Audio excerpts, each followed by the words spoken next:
දැන් ඒ කියන්නේ අද කරොත් හෙට නෙමෙයි අනිත් එහෙම.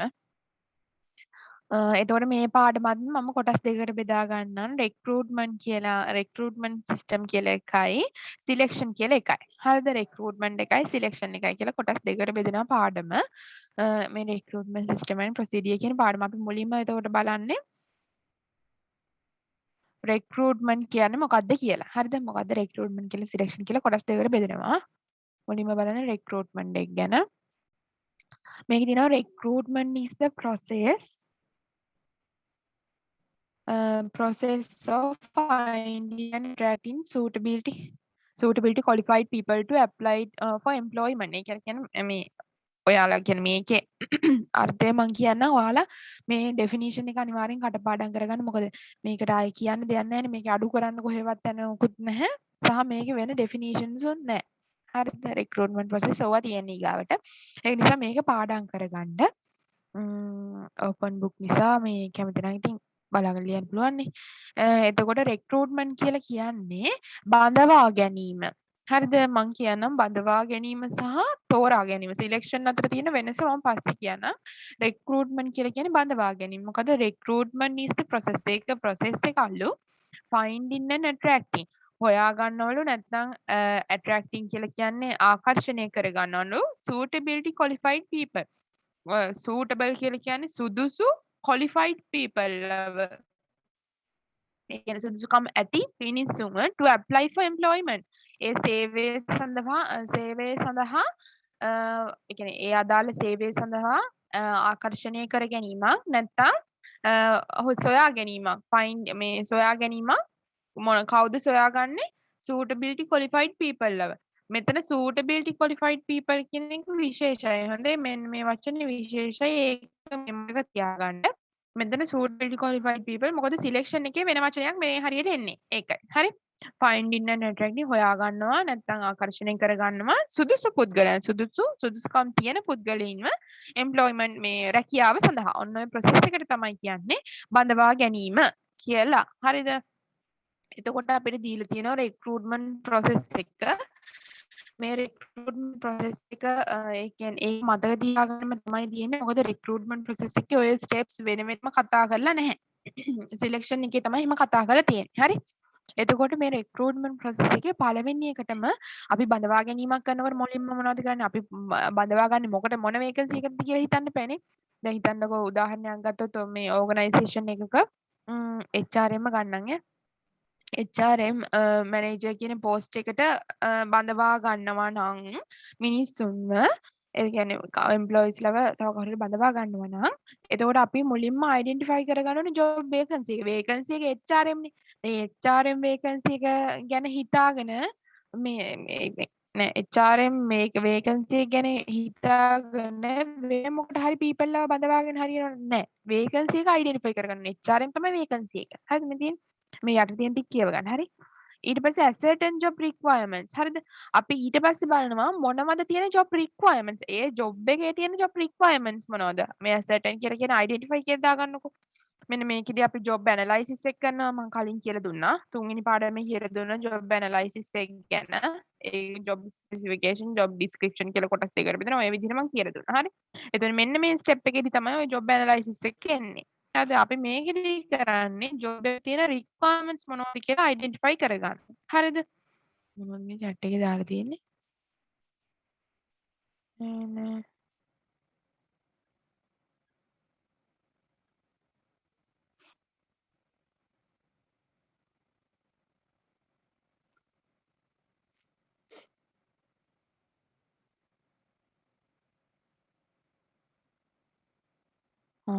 එම් කරන්න. එතකොට තුන තමයි consider factors affecting recruitment. recruitment එකට ඒ කියන්නේ ඒ job එක සඳහා බඳවා ගැනීමේ ක්‍රියාපටිපාටියට අවශ්‍ය factors මොනවද? ඒ බඳවා ගැනීමේ ක්‍රියාපටිපාටියට affect වෙන factors මොනවද කියලා මෙතනදී අඳුර ගන්නවා. මේ තියෙන factors තේරෙනවද? time එක, organisation policies බලපානවා. මොකද එක එක දැන් HRM එකට තියෙන වෙනම policies ටිකක්. හරිද? මාකටිං වලට තියෙන වෙනම rules and regulations policies ටිකක්. හරිද? ඒ ඔක්කොටම එකම policy එක නෑනේ. organisation policies සාමාන්‍යයෙන් හැමෝටම වගේ එකයි. ඒ වුණාට job එකට අදාළ වෙන වෙනම rules regulations තියෙනවා. හරි? එතකොට අන්නේ අපි ඒව මොනවද කියලා identify කරගන්න ඕන. හරි? ඊට පස්සේ prepare job application form standard dose ඒ කියන්නේ job application form එකක් හදනවා. මේ application form එක කියලා කියන්නේ CV එක. ඔයාලගේ CV එක. ඕනනම් අපිට CV එකක් දෙන්න පුළුවන්. standard dose self prepared කියන්නේ ඒකයි. අපි සාමාන්‍යයෙන් අපි කරන්නේ CV එක අපි හදාගෙන යන එකනේ. job එකක් ගන්න අපි හදාගෙන යනවා CV එක. සමහර වෙලාවට ස්ටෑන්ඩඩ් CV එකක් යාලා දෙනවා. හරිද? අපිට ඒක පුරවන්න විතරයි තියෙන්නේ. ස්ටෑන්ඩඩ් CV එකක් දීමේ පරමාර්ථය තමයි සමහරට self prepared වන්න එක හදද්දි දැන් මම හදන job application දැන් මොකද recruitment කියලා කියන්නේ බඳවා ගැනීමනේ. ඒතර ඔය HRM කියන post එකට බැඳෙන්න 100,000 ගණන් මිනිස්සු වෙනවනේ. ඔය මිනිස්සුන්ගේ self prepared job application එකක් තිබ්බොත් නැත්නම් CV එකක් තිබ්බොත් ඒක එකින් එකට වෙනස් නේද? ඒ කියන්නේ සමාන නෑනේ. එකම තොරතුරු ටික නෑනේ. හරි අමාරුයි හොයාගන්න. මේ දැන් මෙයාගේ ස්කිල්ස් මොනවද, ඇබිලිටිස් මොනවද අනම්මනම් ඒව හොයාගන්න හරි අමාරුයි. හරිද? සහ සමහර වැදගත් තොරතුරු සමහර මිනිස්සුන්ට මිස් වෙන්න පුළුවන්. හොඳම ක්වොලිෆයිඩ් මිනිස්සුන්ට. හරිද? ක්වොලිෆයිඩ් කට්ටියටම සමහර ඉම්පෝර්ටන්ට් පොයින්ට්ස් එයාලගේ මිස් වෙන්න පුළුවන්. හරිද? ඒ කියන්නේ එයාලගේ තියෙන හැකියාව, දක්ෂතා ඒ පිළිබඳව තියෙන ඉම්පෝර්ටන්ට් පොයින්ට්ස් මිස් වෙන්න පුළුවන්. ඒ පොයින්ට් මිස් වුණොත් අපිට හොඳම මිනිස්සෙක් නෙවෙයි රෙක්රූට්මන්ට් එක. ඒ කියන්නේ බඳවා ගැනීමට ලක් කරන්න වෙන්නේ නේද? ඒ කියන්නේ එයාව අනිවාර්යෙන් එයා කොච්චර හොඳ වුණත්, එයා ටැලන්ටඩ් වුණත්, එයාගේ ජොබ් ඇප්ලිකේෂන් එකේ තියෙන මුලින්ම අපි CV එක බලන්නේ මිනිස්සෙක්ව තෝරගන්නේ. ඒතකොට CV එකේ තියෙන අඩුපාඩු නිසා එයාව කැපෙනවා එතනින්. හරිද? අන්න ඒ දේවල් මගහරවා ගන්න තමයි අපි ස්ටෑන්ඩඩ් එකක් දෙන්නේ. හරිද? බොහෝ විට දෙන්නේ හැබැයි self prepared ඒවා තමයි ඉතින්. ගොඩක් ලංකාවේ එහෙමනේ දෙන්නේ. මේ මොනවද ඒවට කියන්නේ මේ ගවර්න්මන්ට් නැති නන් ගවර්න්මන්ට් ඒ වගේ ස්ටෑන්ඩඩ් ඒවා දෙනවා බොහෝ විට. මේ එතකොට ස්ටෑන්ඩඩ් එකක් දෙන්නේ. එතකොට හැමෝම එකමනේ පුරවන්නේ. එකම ජොබ් ඇප්ලිකේෂන් එක නැත්නම් එකම CV එක එයාලගේ ඩීටේල්ස් දාලා අදාළ ඩීටේල්ස් දාලා පුරවනවා. හරි ලේසි බලා ගන්න. ඔන්න ඔය දෙක තමයි ඔය දෙකේ වෙනස. හරිද? එතකොට මේකෙදි මේ prepare job application form කියන්නේ ඔන්න ඔය CV එක. හරිද? select the method of recruitment. අපි recruitment කරන method එක හොයාගන්න ඕනේ. හරිද? අපි ඉන්ටර්විව් එකක් විදිහට ඒ කියන්නේ අපිට ඕන විදිහ ඒ කියන්නේ recruitment කරන විදි ගොඩක් තියෙනවානේ. අපිට ඕනනම් සිංගල් ඒ කියන්නේ එක ඉන්ටර්විව් එකක් විදිහට ස්ට්‍රක්චර්ඩ් ක්වෙස්චනියර් මෙතඩ් එකක් විදිහට අපිට රික්‍රූට් කරන්න පුළුවන්. ඒ කියන්නේ අපි කලින් හදාගත්ත කාගේ මයික් එකක් ඕන් නේද? සංජය අයියගේ මයික් එක ඕන් සංජය අයියේ.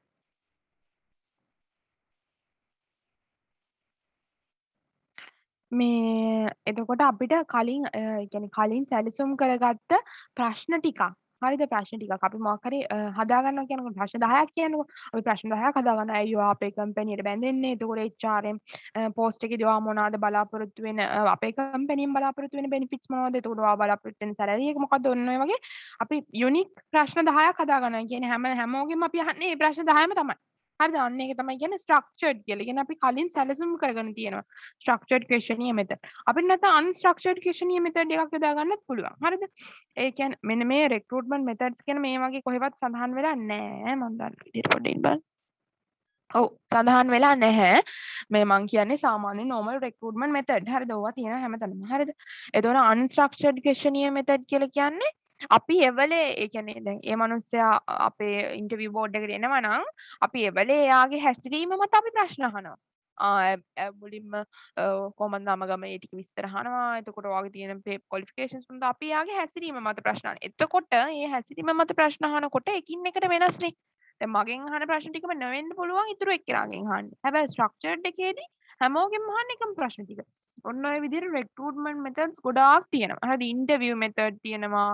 ඒ කියන්නේ interview එකක් විදිහට ගන්න පුළුවන් අපිට බඳවා ගැනීමේ ක්‍රියාපටිපාටිය කරන්න පුළුවන්. ඔන්න ඔය විදිහට recruitment method ගොඩක් තියෙනවා. ඔන්න ඔය method වලින් අපි එක method එකක් select කර ගන්න ඕන. අපිට හැම method එකකටම recruit කරන්න බෑනේ. කට්ටියක් ඉන්නවා නම් දැන් 50ක් ඉන්නව නම් HRM එකට බැඳෙන්න බලාගෙන ඒ 50ම recruitment කරන්න ඕනේ එක method එකකට. හරි? ඊට පස්සේ implementation individual apply and their applications are received. implementation කියලා කියන්නේ එන්නේ ඒකෙදී කරන්නේ එයාලගේ ඇප්ලිකේෂන්ස් ෆෝම් තියෙනව නේද? ජොබ් ඇප්ලිකේෂන් ෆෝම්ස් ඕවා රිසීව්ඩ් කරගන්නවා. එතකොට මේ රික්‍රූට්මන්ට් ප්‍රොසෙස් එකේ තියෙන අඩුපාඩු මොනවද? තව මොනවා හරි ඒ කියන්නේ විය යුතු යමක් තියෙනවද?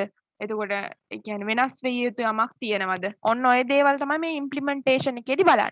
හරිද? රික්‍රූට්මන්ට් ප්‍රොසෙස් එකේදී අපේ රික්‍රූට්මන්ට් ප්‍රොසෙස් එකේදී අපි දැන් HRM එකට මිනිස්සු බඳවා ගැනීමේදී තව මොන හරි වෙනස් විය යුතු තැන් තියෙනවද? ඔන්න ඔය දේවල් තමයි මේකෙදි බලන්නේ. ඉවලුවේෂන් එකේදී බලන්නේ අපි අපේ රික්‍රූට්මන්ට් එකේ ෆීඩ්බැක් කොහොමද?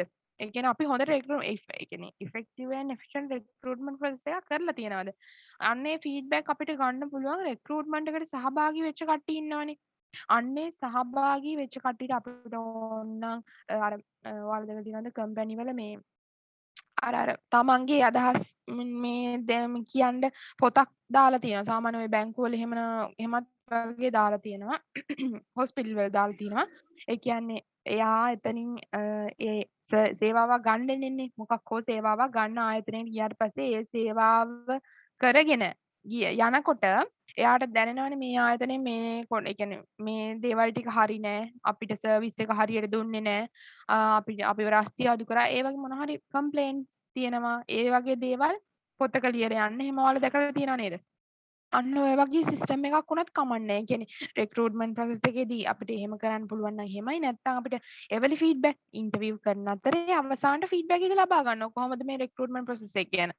හරිද? එහෙම කරන්න පුළුවන්. එක එක විදිහට අපිට මේ ඉවලුවේෂන් එක කරන්න පුළුවන්. අපි ඉවලුවේෂන් එකේදී බලන්නේ අපේ රික්‍රූට්මන්ට් ප්‍රොසෙස් එක සාර්ථකද? හරි? ඔන්න ඕක තමයි මේ ඉවලුවේෂන් එකේදී බලන්නේ.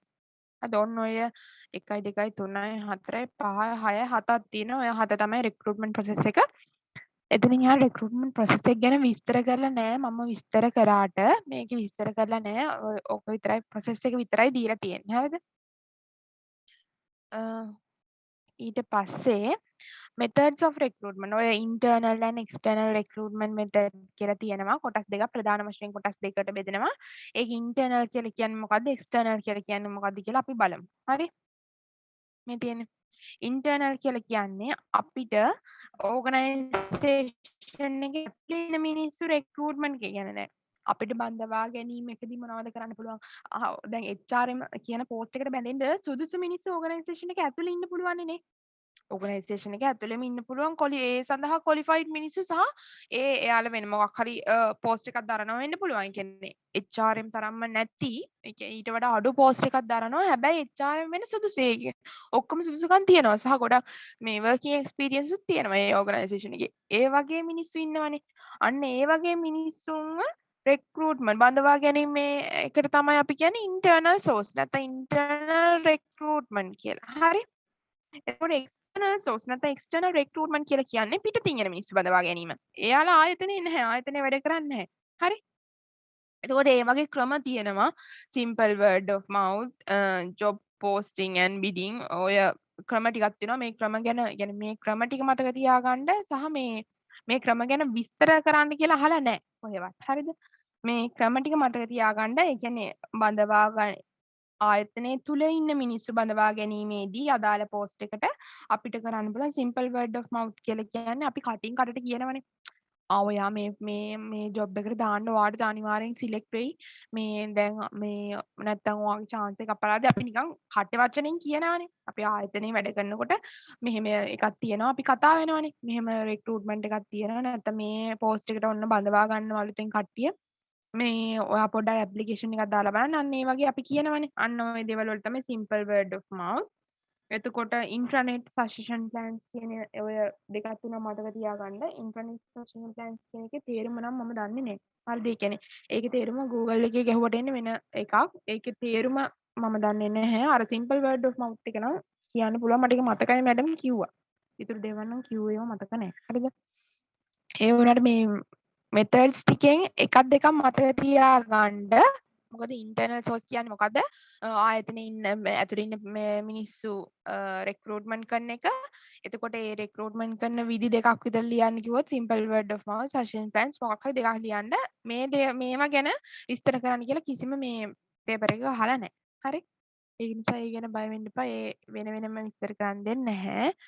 එතකොට එක්ස්ටර්නල් සෝස් කියලා කියන්නේ මොකද? ආයතනයේ පිටත ඉන්න ජොබ් එකට එන්න බලාපොරොත්තු වෙන ආයතනයේ පිටත ඉන්න මිනිස්සු රික්‍රූට්මන්ට් කරනවා. බඳවා ගැනීමේ ක්‍රියාපටිපාටියට භාජනය කිරීම කියමුකෝ. ඒකට තමයි කියලා කියන්නේ එක්ස්ටර්නල් සෝස් කියලා. ඒක යටතේ තියෙනවා එක්ස්ටර්නල් සෝස් අපිට එඩියුකේෂන් ඉන්ස්ටිටියුෂන් පාස් එම්ප්ලොයිස් කියලා කියන්නේ ආයතනයේ වැඩ කරලා රිටයර් වෙච්ච මිනිස්සු ඉන්නවනේ. එයාලගේ හොඳයි ජොබ් පර්ෆෝමන්ස් එක හොඳයි. ඒ කියන්නේ හොඳටම තියෙනවා ජොබ් පර්ෆෝමන්ස්. ආයතනය තුල ඉන්නකොට එයාලා හොඳට කැපවීමෙන් වැඩ කරලා තියෙනවා. සහ සමහර මිනිස්සු කැමතිනේ ආයෙ ජොබ් එකට එන්න ආයෙ වැඩ කරන්න කැමතිනේ. අන්න ඒ වගේ මිනිස්සු තමයි පාස්ට් එම්ප්ලොයිස් කියලා කියන්නේ. එයාලව. එතකොට එඩියුකේෂන් ඉන්ස්ටිටියුෂන් කියලා කියන්නේ ඔය එඩියුකේෂන් කියන්නේ එඩියුකේෂන් ඉන්ස්ටිටියුට් වල ඔය අධ්‍යාපනික ආයතනවල ඉගෙන ගන්න සහ වැඩ කරන මිනිස්සු ඉන්නවනේ. එයාලව. හරිද? එතකොට මම මෙතනින් ටිකක් හඳුන්වන්නම්. ඔයාලා ටිකක් මතක තියාගන්න. එතකොට අපිට ඇඩ්වර්ටයිසිං එකක් දාලා පිටත මිනිස්සුන්ව ගෙන්න ගන්න පුළුවන් නේ. ඇඩ්වර්ටයිසිං එකක් දැම්මම ගොඩක් කට්ටිය දකින්නේ කොහොමද? එතකොට අපිට ඕනනම් මොකද්ද ඉන්ටර්නෙට් ජොබ් පෝස්ටිං කියලා කියන්නේ ඔය WhatsApp වල සාමාන්‍යයෙන් FB වල ඔය වගේ පෝස්ට් දානවනේ මේ ජොබ් එකට තියෙනවා වේකන්සි එකක් කියලා. ඔන්න ඔය විදිහට ඔන්න ඔය විදිහට දාලා අපිට පිටත මිනිස්සුන්ව ආයතනෙට බඳවා ගැනීම කරන්න පුළුවන්. ඔය වගේ ක්‍රම ටිකක් තමයි මෙතන තියෙන්නේ. ඒ වගේ ටිකක් මතක තියාගන්න. මේ ඔක්කොම නැතත් දෙකක් තුනක්වත් අඩුම තරමේ මතක තියාගන්න. හරිද? ඊට පස්සේ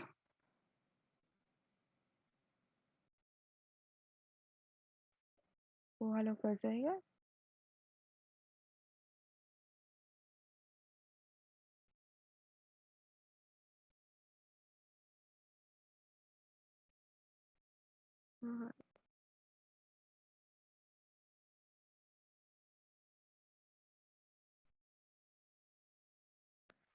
හරි. දැන් සිලෙක්ෂන් කියන එකට තමයි දැන් යන්නේ. හරිද? මං කිව්වේ දැන් සිලෙක්ෂන් කියන එක තමයි මේ පාඩමේ ඒ කියන්නේ පාඩමේ ගොඩක්ම කතා කරන්නේ මේ සිලෙක්ෂන් එක ගැන තමයි. හරි?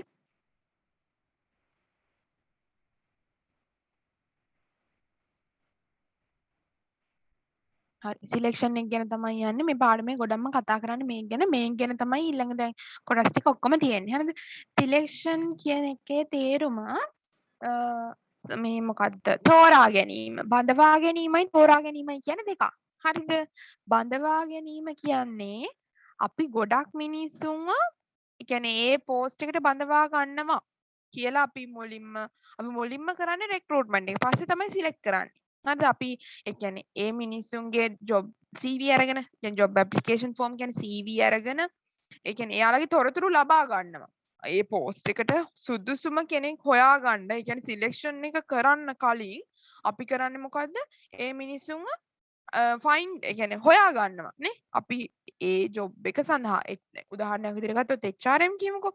HRM ජොබ් එක සඳහා සුදුසු මිනිස්සු කණ්ඩායමක් සොයා ගන්නවා. ඒ ජොබ් එක දරන්න සුදුසු මිනිස්සු කණ්ඩායමක් හොයා ගන්නවා. හැබැයි මේ මිනිස්සු ඔක්කොටම HRM ජොබ් එක දෙන්න බෑනේ ඕගනයිසේෂන් එකේ. ඒ සුදුසු මිනිස්සු කණ්ඩායම අතරින් ඉතාමත් සුදුසු පුද්ගලයෙක්ට විතරයි එක වේකන්සි එකයිනේ තියෙන්නේ. ඒක දෙන්න පුළුවන්.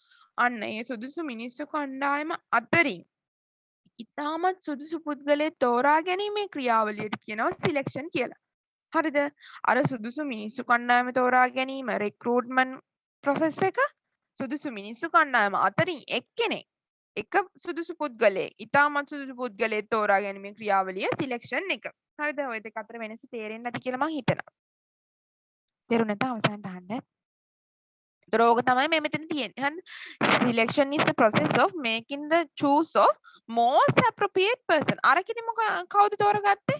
Suitability qualified person වනේ.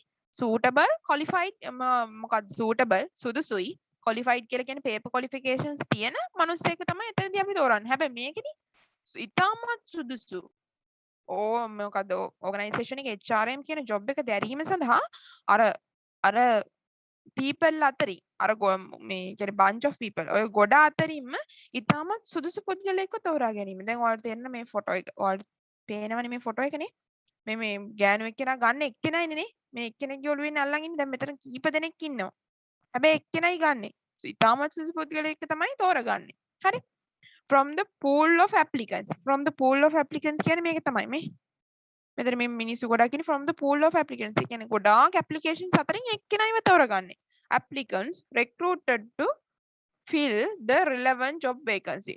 අපි job vacancy එක fill කරන්න තෝරගන්න එක මිනිස්සෙක්ට තමයි එක මිනිස්සෙක් තෝරා ගැනීම. sorry එක මිනිස්සෙක් තෝරා ගැනීම ක්‍රියාවලියට තමයි මේ selection කියලා කියන්නේ. හරිද? එතකොට selection සහ recruitment අතර වෙනස ඔයාලට තේරුණාද? තේරුණාද? තේරුණාද? තේරුන්නේ නැද්ද? එහෙම නෑ. නේද බා?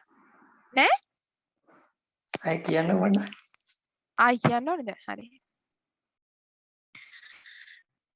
recruitment කියලා කියන්නේ ඉන්න මම ආයෙමට යන්නම්කෝ. ඉතින් recruitment කියලා කියන්නේ organisation එකේ උදාහරණයකින්ම කියලා දෙන්න. හරි? organisation එකේ HRM එකට job vacancy එකක් තියෙනවා. හරිද? ඒ job vacancy එකට අපි දැන් කියන අපි call කරනවා. අපි call කරනවා කියන්නේ job vacancies call කරනවා කියන්නේ ඒ කියන්නේ අපි කියනවා මේ කියන්නේ හැමෝටම පොදුවේ ගත්තාම organisation එක ඇතුළේ ඉන්න employees ලව දැනුවත් කරනවා. organisation එක පිටින් ඉන්න employees ලව දැනුවත් කරනවා. මොකද්ද දැනුවත් කරන්නේ? මෙන්න මෙහෙම organisation එකේ HRM වල job vacancy එකක් තියෙනවා. ඔයාලා කැමති නම් CV එකක් දාන්න. ඔන්න ඔය විදිහට අපි මේ එයාලව දැනුවත් කරනවා. එතකොට එයාලා CVs දානවනේ. එයාලව නොතේරෙනවා හෝ තේරෙනවා එයාලා CVs දානවා. හරිද? එයාලගේ CV එක දානවා. හරි? එන්න ඒ ක්‍රියාවලියට තමයි අපි කියන්නේ recruitment කියලා. හරිද? අපි එතකොට attract කරගන්නේ suitable person ලවනේ. දැන් ඔයකට මේ CV එක දැන් HRM එකට HRM post එකට ඉල්ලන්න කිව්වහම CV එක සාමාන්‍යයෙන් දාන්නේ අඩු ගානේ HRM ඩිග්‍රී එකක්වත් කරලා තියෙන මිනිස්සෙක්නේ නේද? සාමාන්‍යයෙන් O level ළමයෙක් දාන්නේ නැහනේ HR post එකට ඉල්ලන්නේ නැහනේ. බෑනේ ඉල්ලන්නේ මේ ළමයට තේරෙනවනේ. අන්න ඒක තමයි කියන්නේ අපි qualified suitable qualified people ලව. සුදුසුයි සහ qualification තියෙන මිනිස්සුන්ව අපි මේ attract කරගන්නවා. හරිද? ආකර්ෂණය කරගන්නවා job එකට. job vacancy එකක් තියෙනවා කියලා අපි යාළුව දැනුවත් කරලා යාළුවගේ CVs අරගෙන ඔන්න ඔය process එකට තමයි කියන්නේ job recruitment කියලා. selection කියලා කියන්නේ අපි දැන් CV එක දුන්නනේ. අපිට CV එක දුන්නා. අපි CVs ඔක්කොම check කරනවා. හරිද? අපිට දැන් එක vacancy එකකින් තියෙන HRM ගොඩාක් vacancies නැහැනේ. අපිට හැමෝටම වෙන වෙනම මේ job එක දෙන්න බෑ. හරිද? අපි කරන්නේ අර ලැබිච්ච CV ඔක්කොම check කරනවා. check කරලා අපි බලනවා කවුද මේ අතරින් හොඳම මිනිස්සයා. අපේ organisation එකේ HRM job post එක දෙන්න most appropriate person කවුද? හරිද? අන්න ඒක අපි තෝරගන්නවා. අන්න ඒකට තමයි ඒ ක්‍රියාවලියට කියන්නේ selection කියලා. එතකොට මුලින්ම වෙන්නේ recruitment එක බඳවා ගැනීම ඊට පස්සේ තමයි selection එක වෙන්නේ. තෝරා ගැනීම. දැන් තේරුණාද? තේරුණාද? ඉස්සර තේරුණාද? හරිනේ. හරි. එතකොට most appropriate සහ most qualified person අතර වෙනසක් තියෙනවා. මොකක්ද ඒ තියෙන වෙනස? most appropriate person කියලා කියන්නේ ඒ මනුස්සයාට paper qualifications තියෙන්නත් පුළුවන් නැති වෙන්නත් පුළුවන්. ඒ කියන්නේ මෙහෙම. එයාට HRM degree එකක් තියෙන්නත් පුළුවන්. HRM කියන්නේ HRM MSc ගමුකෝ. HRM MSc degree එකක් තියෙන්නත් පුළුවන්. HRM MSc එකක් නැති වෙන්නත් පුළුවන්. හරිද? හැබැයි ඒ මනුස්සයාට ඒ අදාළ ජොබ් එක ඉතාමත් ඉහළින් හරිද? කියන්නේ perform කිරීම සඳහා අවශ්‍ය skills තියෙනවා. ඒ දක්ෂතා තියෙනවා. හරිද? එයාට favorable skills තියෙනවා. ඒ අදාළ පුද්ගලයාට ඒ ජොබ් එක හරියට කිරීම සඳහා අවශ්‍ය සියලුම ඉතුරු දේවල් තියෙනවා. හැකියාව, දක්ෂතාවය, ඒ දේවල් ඔක්කොම තියෙනවා. හැබැයි paper qualifications තියෙන්නත් පුළුවන් නැති වෙන්නත් පුළුවන්. හරි? ඕක තමයි කියන්නේ most appropriate person කියලා. most qualified person කියලා කියන්නේ paper qualifications විතරයි තියෙන්නේ. paper qualifications තමයි වැඩියෙන් තියෙන්නේ. experience එකයි paper qualification එක විතරයි. හැබැයි යාට අර favorable skills ඒ කියන්නේ අදාළ දක්ෂතා, හැකියාව ඒව නැහැ. හරිද? හැබැයි යාට paper qualifications උපරිම මට්ටමින් දෙනවා. ඒ කියන්නේ යා MSc එකක් කරලා PhD එකකුත් කරලා ඉන්නේ HRM එකේ. හරිද? යාට paper qualifications තියෙනවා. හැබැයි යාට හැකියාව දක්ෂතාවය නැහැ. අපි සිලෙක්ෂන් ප්‍රොසීඩියර් එකේදී තෝරගන්නේ paper qualifications කොච්චර තිබ්බත් අපි තෝරගන්නේ දක්ෂතාවයේ තියෙන පුද්ගලයා. ඒ අදාළ කම්පැනි එකේ HRM post එක ඉතාමත් effective කාර්යක්ෂමව කර ගැනීමට දක්ෂතාවයේ තියෙන පුද්ගලයාට තමයි අපි ලබා දෙන්නේ. අපි paper qualifications බලන්නේ නැහැ කියන්නේ. paper qualifications බලන හැබැයි යම් තාක් දුරට. ඉතාමත් ඉහළින් paper qualifications තියෙන මිනිස්සෙක්ව තෝරගෙන කිසිම දක්ෂතාවයක් නැතුව හැමදේම යාට එකේ අයන් ඉඳන් කියලා දෙන්න organisation එකක් කැමති නැහැ. organisation එක කැමති පොඩි දෙයක් කියලා දීලා එයාගෙන් ලොකු දෙයක් බලාපොරොත්තු වෙන්න. ඒ කියන්නේ එයා ක්‍රියේටිව් වෙන්න ඕනේ. ඒ පුද්ගලයා ක්‍රියේටිව් වෙන්න ඕනේ තමන්ගේ ජොබ් එක ඉෆෙක්ටිව් කරන්න. ඒ කියන්නේ ඵලදායීව සහ කාර්යක්ෂමව කරන්න. හරිද? අන්න ඒ පුද්ගලයා තමයි තෝරගන්නේ. ඒතකොට මේ most appropriate person තමයි තෝරගන්නේ. එයාට qualification තියෙන්න පුළුවන් නැති වෙන්නත් පුළුවන්. හරි? නැති වෙන්න ඕනි කියලාම නීතියක් නැහැ. තියෙන්න ඕනි කියලාම නීතියකුත් නැහැ. හැබැයි qualified එක්කෙනාට paper qualifications තියෙන්නම ඕනේ. හරි?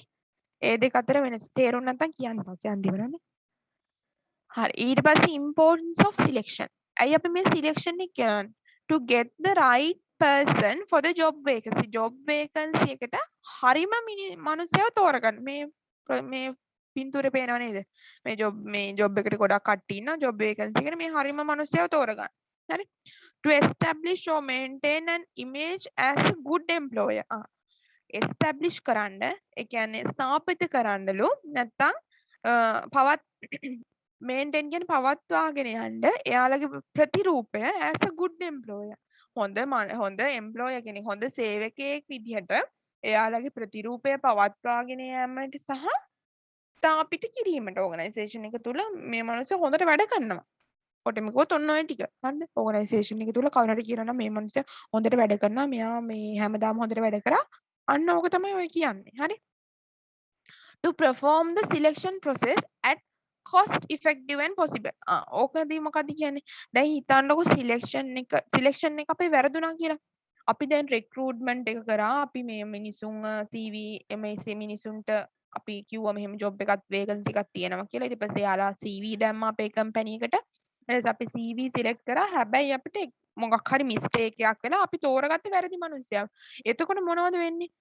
එකක් තමයි HRM ජොබ් එක හරියට කරන්නේ නැහැ. මේ මනුස්සයා වෙන මොනවාද විකාර ටිකක් කරන්නේ. හරිද? එතකොට ඒ HRM ජොබ් එක හරියට කරන්නේ නැති වෙනකොට HRM ඩිපාර්ට්මන්ට් එකේ ප්‍රශ්න ඇති වෙනවා. ඒ HRM ඩිපාර්ට්මන්ට් එකේ ප්‍රශ්න ඇති වෙනකොට මිනිස්සුනේ ඉන්නේ HRM ඩිපාර්ට්මන්ට් එකේ නේද? එතකොට මේ මිනිස්සුන්ට ප්‍රශ්න ඇති වෙනකොට මේ මිනිස්සු ඒ කියන්නේ එක එක විදිහට ක්‍රියා කරනවා. එක්ක වැඩ වර්ජනයකට යනවා, ඔය විදි වලට ක්‍රියා කරනවා. එතකොට ප්‍රොඩක්ෂන් එක අවුල් යනවා, ඕගනයිසේෂන් එක ඔය විදිහට ඒක බලපාන්න පුළුවන් එක එක පැති වලින්. හරිද? ඔය හැම දෙයකදීම මොකද්ද වෙන්නේ? මේ කොස්ට් එක නැති වෙනව නේද? සෝරි, කොස්ට් එක වැය වෙනව නේද? දැන් අර මිනිස්සු හරියට වැඩේ කරන්නේ නැත්නම් ඕන ප්‍රොඩක්ෂන් එක අවුල්. හරිද? එතකොට අපිට එක්ස්ට්‍රා කොස්ට් මොකක් හරි එක්කෝ බෙනිෆිට් එකක් දෙන්න වෙනවා නැත්නම් මොකක් හරි බෝනස් එකක් වගේ දෙන්නම් කියලා හරි ඒ මිනිස්සුන් ආයෙ වැඩට යොදවන්න වෙනවා. ඉතුරු එක තමයි ආපහු පාරක් රික්‍රූට්මන්ට් එක කරලා ආයෙ සිලෙක්ෂන් එකක් කරලා හරි මිනිස්සුව තෝරගන්න වෙනවනේ. හැමදාම අර මේ හරි නැති මිනිස්සුව ඕගනයිසේෂන් එකේ තියාගෙන ඉඳලා බෑනේ. ඕගනයිසේෂන් එකට පාඩුයිනේ. එතකොට ආයෙ මොලින් ඉඳන් රික්‍රූට්මන්ට් එක කරන්න වෙනවා. එතකොට ඒක සඳහා වියදමක් වැය වෙනවා. ඔන්න ඔය විදිහට වියදමක් වැය වෙන එක අඩු කරන්නත් මේ සිලෙක්ෂන් ප්‍රොසෙස් එක වැදගත්. හරි සිලෙක්ෂන් එකක් කරොත් හරි මිනිස්සු තෝරගත්තොත් ඒක ඉතින් කම්පැනි එකට සදාකාලිකයි. ආයේ එයා වෙනස් වෙන්නේ නැහනේ. හරිද? අන්න ඒක තමයි importance of selection. හරිද? ඔය තුන තමයි ප්‍රධාන වශයෙන් තියෙන්නේ. ඊට පස්සේ significance of selection. selection එකේ තියෙන significance මොනවද? හරිද? මම පොදුවේ කියන්න. හරි? සිලෙක්ෂන් එක කිරීම මගින් ඇති වෙන දේවල් මොනවද? job satisfaction එක ඇති වෙනවා. organization එකට employee job satisfaction එක ඇති කරන්න පුළුවන්. හරිද? ඇති කරන්න පුළුවන්. ඇයි? අපි තෝරගෙන තියෙන සුදුසුම පුද්ගලයාවනේ. ඒ මනුස්සයා ඒ job එක කරන්න ආසයි. ඒ මනුස්සයාට ඒ job එක කරන්න talent එක තියෙනවා, skills තියෙනවා, knowledge එක තියෙනවා, ඔක්කොම තියෙනවා. ඒ මනුස්සයා හරි satisfaction එකෙන් job satisfaction එකෙන් ඒ job එක කරනවා. එතකොට higher job satisfaction එකක් එතන ඇති වෙනවා. සහ higher morale එකක් ඇති වෙනවා. ඒ මනුස්සයාට morale එක අනිවාර්යෙන් increase වෙනවනේ. නේ? මොකද එයා කැමතිම job එකනේ කරන්නේ. සහ එයාගේ skills ඔක්කොම තියෙනවා. behaviors ඒ අදාළ post එකට අදාළවම ඔක්කොම තියෙනවා. හරි? එතකොට rate of industrial accidents will be low. අන්න අරක තමයි මම කලින් කිව්ව එකම තමයි. හරි සිලෙක්ෂන් එකක් කරේ නැත්නම් ඒ මිනිස්සයා ඉන්ඩස්ට්‍රි එකේ ඒ කියන්නේ ඒ මිනිස්සයාගේ හරි සිලෙක්ෂන් එකක් කරේ නැති ප්‍රශ්නය ඉන්ඩස්ට්‍රි ඕගනයිසේෂන් එකේ ටෝටල් ඕගනයිසේෂන් එකටම බලපාන්න පුළුවන්. ඉඩක් තියෙනවා. හරිද? ඔන්න ඔය ඒ ඉන්ඩස්ට්‍රි ඇක්සිඩන්ට්ස් අඩු වෙනවා හරි සිලෙක්ෂන් එකක් කරාම. හරි? ඊට පස්සේ competent employees show higher efficiency. ඒ කියලා කියන්නේ ඒ employee අපි තෝරගත්ත employee higher efficiency. efficiency එකකින් වැඩි කරනවා. efficiency, effectiveness ඔය දේවල් වලින් වැඩ කරනවා. හරිද? keep the rate of absenteeism and labor turnover. ඒ කියන්නේ ඒ අදාළ පුද්ගලයා අපි හරි පුද්ගලයාව තෝරගත්තා නම් ඒ මනුස්සයා ඇබ්සන්ට් වෙන්නේ නැහනේ. ජොබ් එකට හැමදාම වෙනවා සහ හැමදාම වැඩ කරනවා ආසාවෙන් වැඩ කරනවා සහ මොකක් හරි පොඩි දෙයක් කිව්වම මේක ඉම්ප්‍රූව් කරනවා නේ. ඒ කියන්නේ මොකක් හරි පොඩි ප්‍රොජෙක්ට් එකක් යාර බාර දුන්නාම එයා ඒක ඉම්ප්‍රූව් කරලා තව වැඩි දියුණු කරලා එයා හොඳට ඒක කරගෙන යනවා. හරිද? ඔන්න ඔය දේවල් කරනවා සිලෙක්ෂන් එක හරියට කරොත්. සිලෙක්ෂන් එක හරියට වුණොත් ඔය දේවල් ටික ඉබේටම වෙනවා. හරි? ඊට පස්සේ තියෙනවා consequence of the wrong selection decision. wrong selection එකක් කරාම මොනවද ඇති වෙන්නේ කියලා මම ඒක පටන් ගන්න නැතුව ලියවෙන්නද? එක මිනිත්තුවයි තියෙන්නේ. මොකද මේක මැදින් ගියොත් ඔයාලට තේරෙන්නේ නැති වෙයි.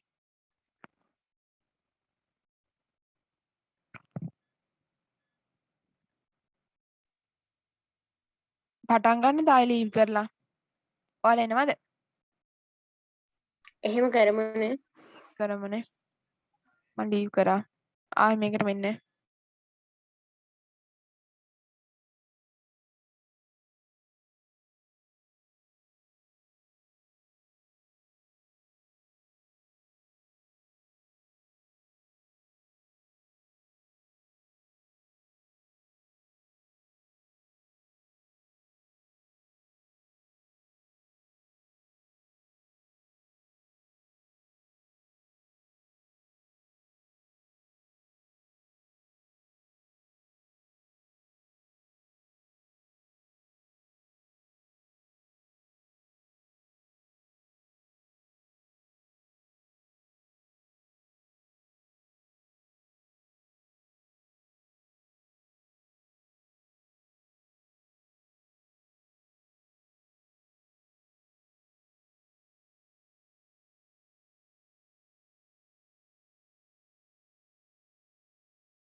හරි නේද? කට්ටියම ආවනේ. හිටියෙත් ඒ ගාන නේද? කීයක් හිටියද? ඔක්කොම ආවද බං?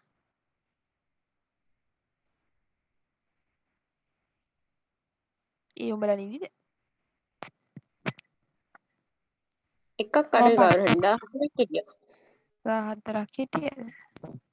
කවුද අඩු? භාග්‍ය.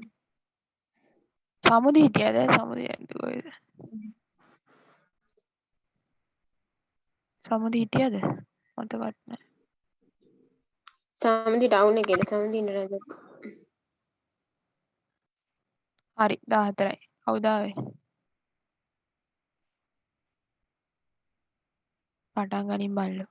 පටන් ගන්නම් යා. හරි මම ඒක හදන්න.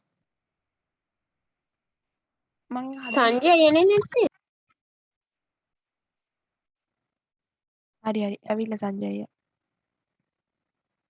හරිද මේ consequence of the wrong selection මම ඔයාලට කලින් කිව්වනේ wrong selection එකක් කරාම වෙන දේවල් ටික මොනවද වෙන්නේ මම කිව්වා කොහොමද HRM එකට හරි මිනිස්සෙක් ගත්තේ නැති වුනහම වෙන්න පුළුවන් ඉස්සරහට වෙන්න පුළුවන් දේවල් ටික මම කිව්වා හරිද ඔන්න ඔය වගේ දේවල්ම තමයි මෙතන තියෙන්නේ මොනවද අපිට වැඩියෙන් cost එක යනවා ආයෙ recruitment එකක් කරලා ආයෙ මේ selection එකක් කරලා හරි මිනිස්සෙක් තෝරගන්න එතකොට ඒ wrong selection එක කරපු මිනිස්සයා මේ ටික කියව ගන්න මම මේ පොදුවේ කියන්නේ හරි එතකොට ඒ මනුස්සයා ඕගනයිසේෂන් එකේ එම්ප්ලොයිස්ලට ඩැමේජ් කරන්න පුළුවන් නේ. ඩැමේජ් කරන්න කියන්නේ හරි සිලෙක්ෂන් එකක් කරලා නැහැනේ. හරිද?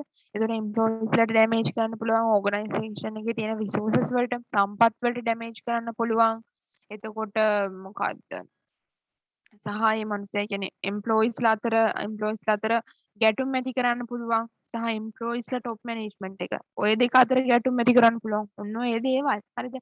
ඉතින් හරි මිනිස්සෙක් ඒ ජොබ් එකට තෝරගත්තේ නැති වුනහම ඕගනයිසේෂන් එක බලපාන දේවල්. හරිද? බලපාන වෙන දේවල්. ඕවා තමයි මේ wrong selection decision කියලා කියන්නේ. හරිද? ඒ කියන්නේ consequences of the wrong selection decision කියන්නේ ඒකයි. හරිද?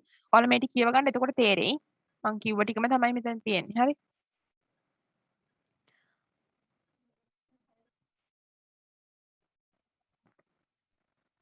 හරි. මෙතනදී කියන්නේ සිලෙක්ටිං මොනවද අහනවා අපි සිලෙක්ෂන් එකක් කරනකොට ප්‍රධාන වශයෙන් බලන දේවල් ටික මොනවද අහනවා. හරිද? ප්‍රධාන වශයෙන් ඒ කියන්නේ සලකන දේවල් ටික මොනවද? මේ අතරින් මොනවද ප්‍රධාන වශයෙන් අපි හොයලා බලන්නේ? ෆිසිකල් කැරක්ටරිස්ටික්ස් බලනවා. හරිද? අනිවාර්යෙන් බලනවනේ. හරිද? සාමාන්‍යයෙන් ඕගනයිසේෂන් එකට තෝරගන්නේ දැන් රිසෙප්ෂනිස්ට් පෝස්ට් එකක් කියලා ගන්නකො. ඒකට ඇත්තටම තෝරගන්නේ බොහෝ විට ගෑනු ළමයි. හරිද? බොහෝ විට ගෑනු ළමයි. සමහර පිරිමි ළමයිනුත් තෝරගන්න අවස්ථා තියෙනවා.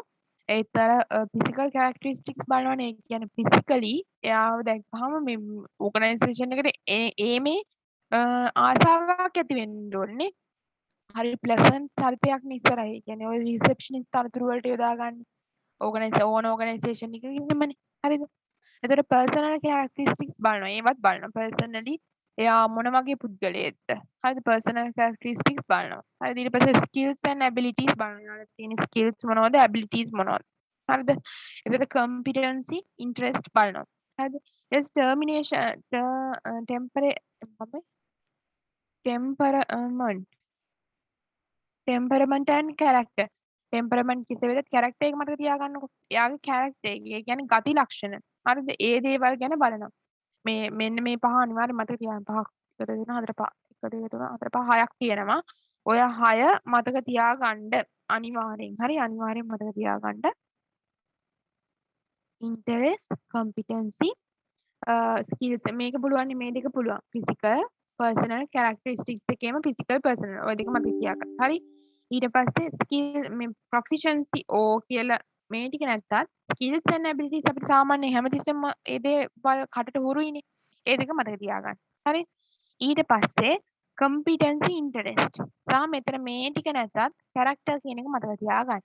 මේ ටික මතක තියාගන්න මේ ටික අහලා තියෙනවා.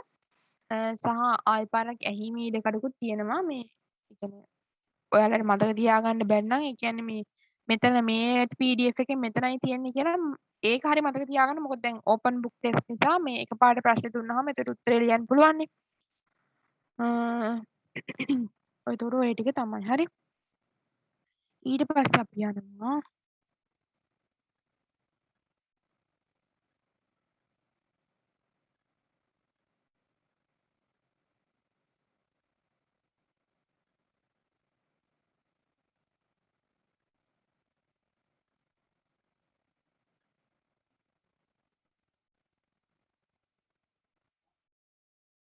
රික්‍රූට්මන්ට් අරකම තමයි. මං කියවනේ රික්‍රූට්මන්ට් එකේ සිලෙක්ෂන් එකේ වෙනස තමයි දැන් යන්නේ. ඉස්සෙල්ලත් මම ওই දේවල් කිව්වා. කොහොමද රික්‍රූට්මන්ට් එක වෙනස් වෙන්නේ? කොහොමද සිලෙක්ෂන් එක වෙනස් වෙන්නේ? මේක මෙතනදී පොඩ්ඩක් ඇඩ්වාන්ස් විදියට ඒක කියලා තියෙනවා. හරිද? අපි බලමු මොකක්ද කියලා. Process of the recruitment method. Process of searching candidates for vacant jobs and making them apply for the same. මෙන්න මෙතනට ඔයාලා ලියන්න මෙතන දැන් මේක මේ පාඩම් කරගන්න බෑනේ. මෙතනටත් මේක පාඩම් කරගන්න කියන අමාරුයිනේ. ඔයාලට මං කිව්ව නේද රික්‍රූට්මන්ට් එකේ සිලෙක්ෂන් එකේ ඩෙෆිනිෂන් දෙකක් දුන්නා නේද? කලින් බලන්න. කලින් රික්‍රූට්මන්ට් කියන්නේ මොකක්ද මෙතන? සිලෙක්ෂන් කියන්නේ මේක. හරි ඔයාලා දැන් මේක පාඩම් කරගත්තනේ. මොකද්ද කියන මම පැහැදිලිත් කරා. හරිද? එතකොට රික්‍රූට්මන්ට් කියලා කියන්නේ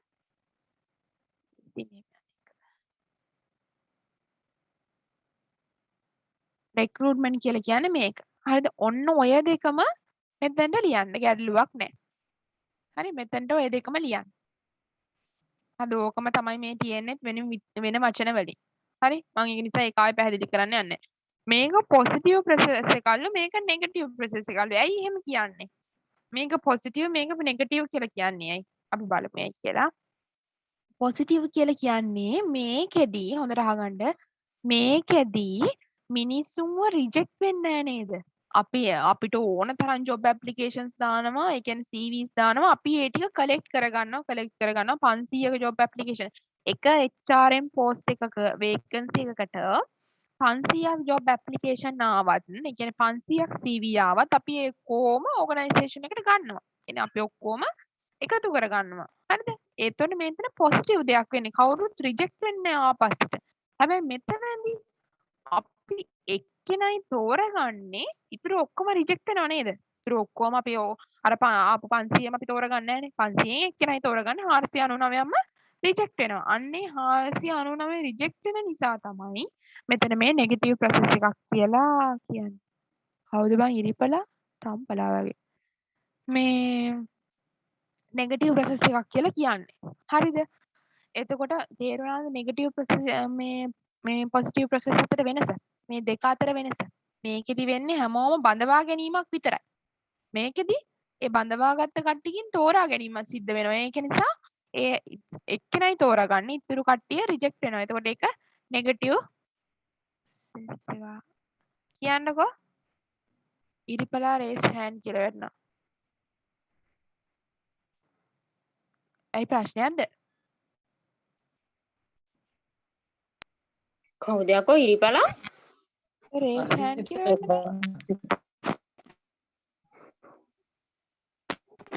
මේ සිරාට කවුද ඉරිපලා? sorry ඔබ නම ඊයෝ සිටියා. ගින් වෙන්නේ හරි. මං හිතුවේ යශෝදයි කියලා. මේ එතකොට ඔන්න ඕක තමයි sorry හරි. පොසිටිව් නෙගටිව් අතර තියෙන වෙනස ඒකයි. හරිද? ඊට පස්සේ මෙතන තියෙනවා aims to attract more and more employees. මේකෙදි කරන්නේ අපි මොකද්ද? දැන් මේ පොසිටිව් එකට මේ හේතුව තමයි මෙතන තියෙන්නේ. හරි?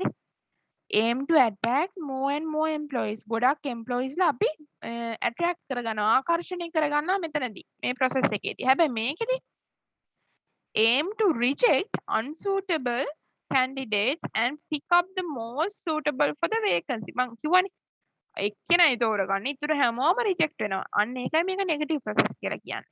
හරි? ඊට පස්සේ firms notify through various sources and distribute applications from to the candidates. මොකද්ද මේක firm asks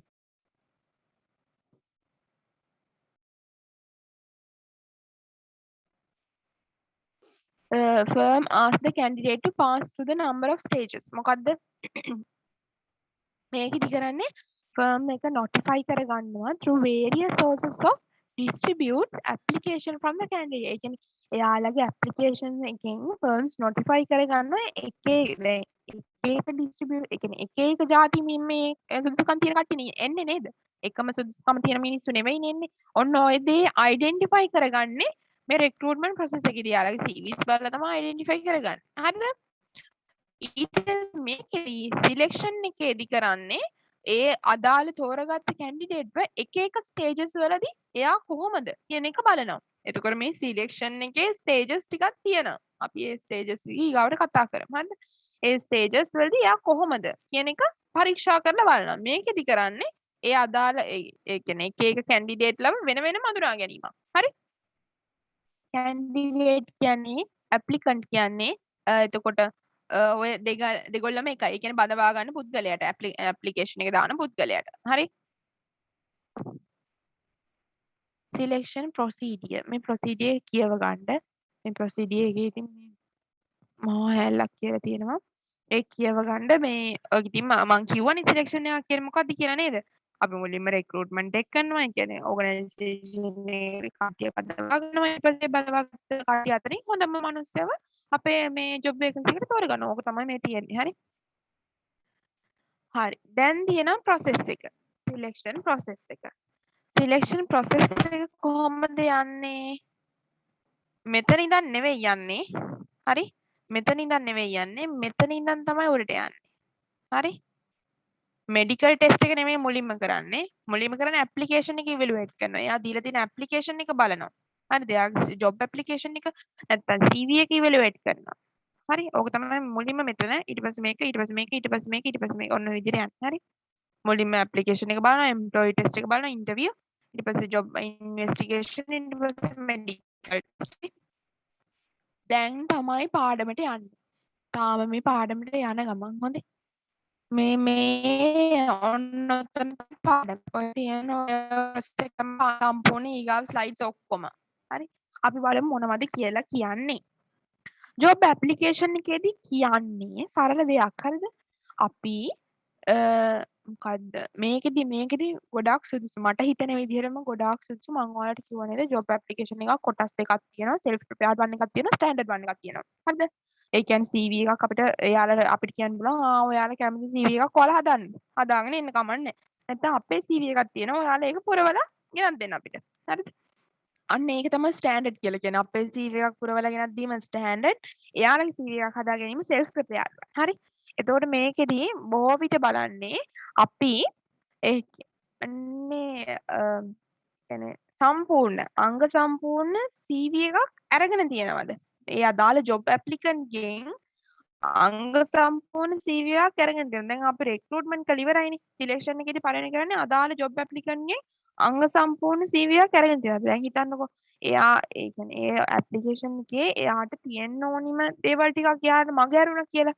හරි සෙල්ෆ් ප්‍රිපෙයාර්ඩ් වන්න එකේදී කියන්නේ එයාට හදාගන්න දුන්නාම එයාට තියෙන්න ඕනේ දේවල් ටික මගන්න හැබැයි ඒ මනුස්සයා සුදුසුයි. හැබැයි ඒ මනුස්සයාගෙන් අපිට තව දැනගන්න දේවල් ටිකක් තියෙනවා. ඒ කියන්නේ එයා හරියට ජොබ් ඇප්ලිකේෂන් එක පුරවලා නැහැ. ඒ කියන්නේ මේ ඩීටේල්ස් දීලා නැහැ අපිට තේරුම් ගන්න. අන්න ඔය දේවල් තමයි මේකෙදි බලන්නේ. ඒ කියන්නේ අපි බලනවා අපි අද හරියටම එයාගේ තොරතුරු ටික අරගෙන තියෙනවද? මේකෙදි වඩාත්ම සුදුසු ස්ටෑන්ඩඩ් එකක් දෙන එක තමයි. එතකොට මේක වැඩි මේ ස්ටේජ් එකේදී මහ ලොකුට අපිට වොරි වෙන්න දෙයක් නැහැ. කියන්නේ කරදර වෙන්න දෙයක් නැහැ. අනේ මේ තොරතුරු නැහැනේ. අපි කෝල් කරලා අහමුද? මේ මිනිස්සයා මේ සාමාන්‍යයෙන් හොඳයි මේ අපේ කම්පැනි එකට ඒ වුණාට එයාගේ මේ තොරතුරු අඩුයි. ජොබ් ඇප්ලිකේෂන් එකේ මොකක් හරි ඕනිම ඕගනයිසේෂන් එකට ඕනිම තොරතුරක් අඩුයි. හරිද? ඒක නිසා මේකෙදි හොඳ මේ ස්ටෑන්ඩඩ් වන් එක තමයි. ස්ටෑන්ඩඩ් වන් එකක් දුන්නාම ආයෙ කෝල් කර අහන්න ඒවා මේව නැහැනේ අදාළ ප්‍රශ්න ටිකක් දීලා තියෙනවා. ඒ ප්‍රශ්න ටිකට අදාළ විදියට එයා උත්තර දීලා තියෙනවා. හරිද? ඒකට අපිට මේ ස්ටේජ් එක ලේසි. හරිද? ඊට පස්සේ එම්ප්ලොයි ටෙස්ට්. එම්ප්ලොයි ටෙස්ට් එකේදී බලනවා එයාගේ ඇබිලිටීස් ඇන්ඩ් ස්කිල්ස් මොනවද? ඇබිලිටීස් ඇන්ඩ් ස්කිල්ස් මොනවද? මේ එම්ප්ලොයි ටෙස්ට් එක කරන එම්ප්ලොයි ටෙස්ට් වර්ග 5ක් තියෙනවා. පහක් තියෙනවා. හරි? ඒ පහ මොනවද? ඒ පහ ගැන ඉන්න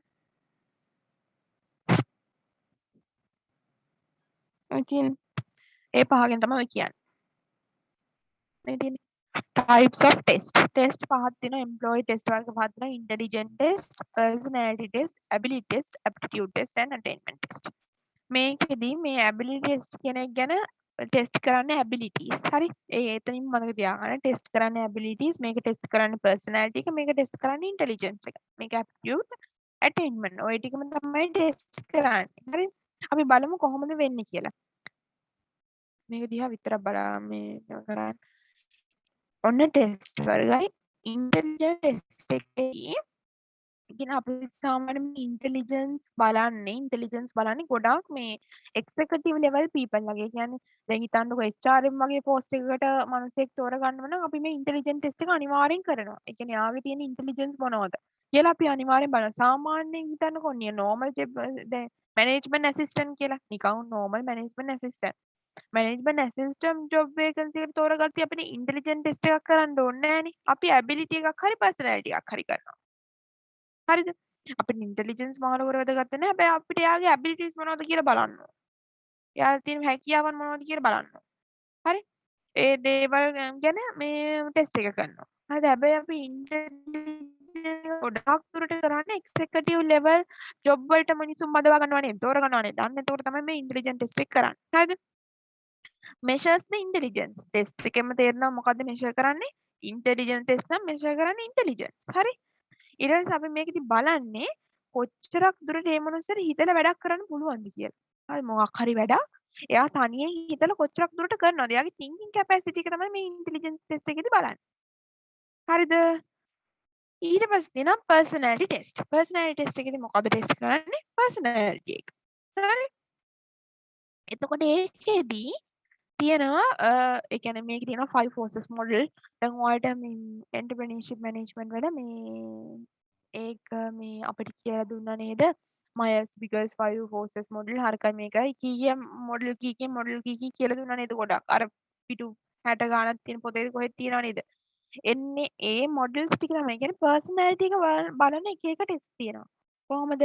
Myers-Briggs 5 forces model තියෙනවා, self report testing තියෙනවා. ඔය විදිහට ටෙස්ටිං වර්ග ගොඩාක් තියෙනවා. ඒ ටෙස්ටිං වලින් එක ටෙස්ට් එකක් කරලා අපි personality ටෙස්ට් කරනවා. සාලව මතක තියාගන්න මේකෙදි චෙක් කරන්නේ personality එක.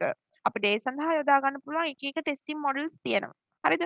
එතකොට මේ ගැන මහා ලොකුට විස්තරයක් කරලා නෑ මං හිතන විදිහට ඉන්න බලමු.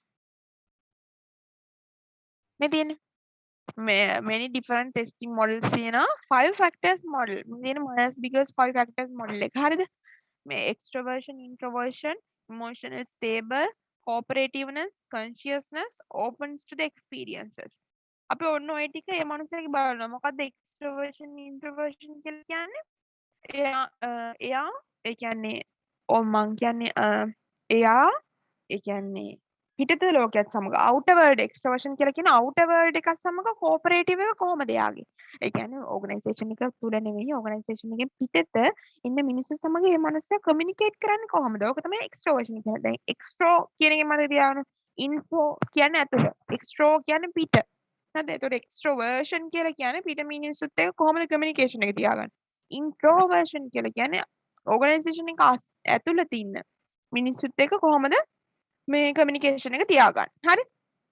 emotionally stable කියලා කියන්නේ ඒ කියන්නේ එයා අමාරු තත්ත්වයකදී වුණත් කොහොමද එයාගේ emotions හැඟීම් එයා stable විදිහට තියාගන්න. හරි ඒ කියන්නේ හරි confident වෙනස් වෙන්නේ නැහැ. හරිද?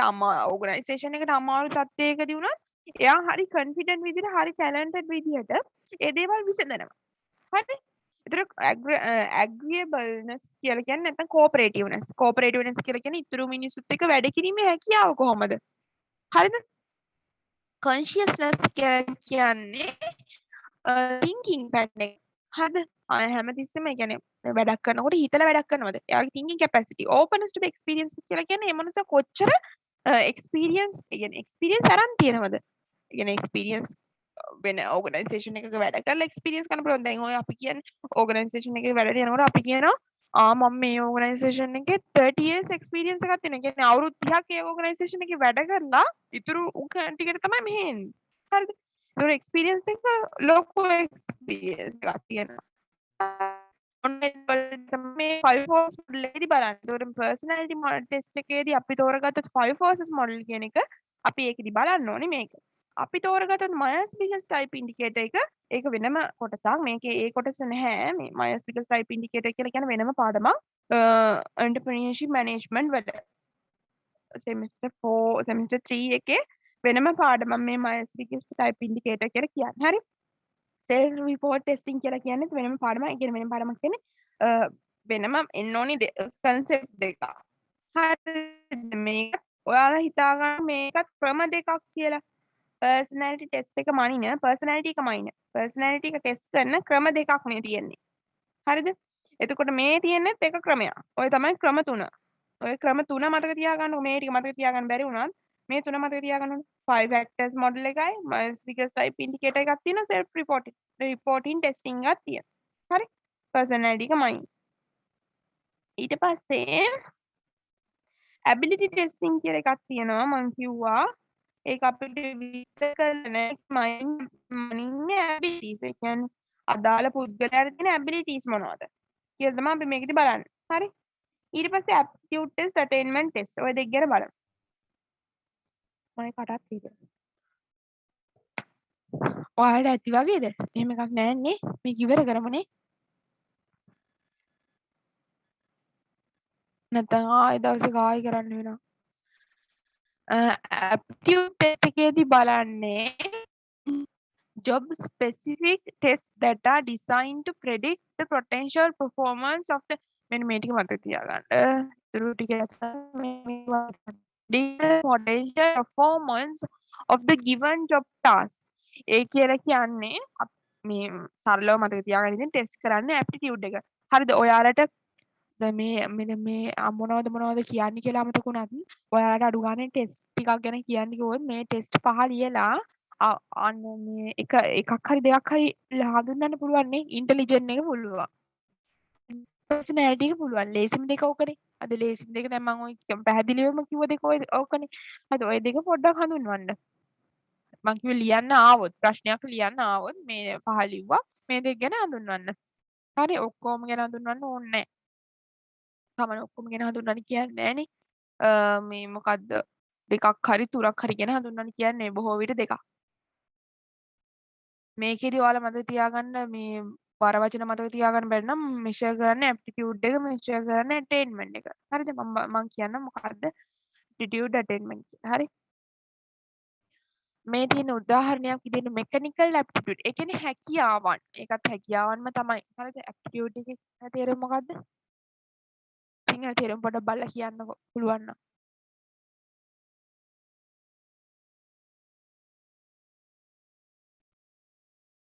බැලුවද ඔයා? ආකල්පදාවේ ඇටිටියුඩ් නෙමෙයි ඇටිටියුඩ් කියලා මේ වෙනම එකක් තියෙනවා ඇබිලිටි ඇප්ටිටියුඩ් කියන්නේ ඇබිලිටි පොඩ්ඩක් ඉන්න චූට්ටක් ඉන්න විනාඩියක් ඉන්නම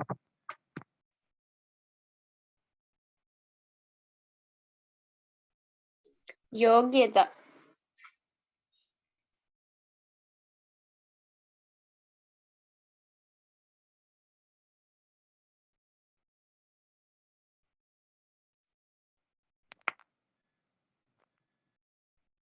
योग्यता परीक्षण जमा යෝග්‍යතා පරීක්ෂණ බැලුවද හරිනේ ඒක හරිනේ ආයෙ බලන්න යන්න එහෙනම්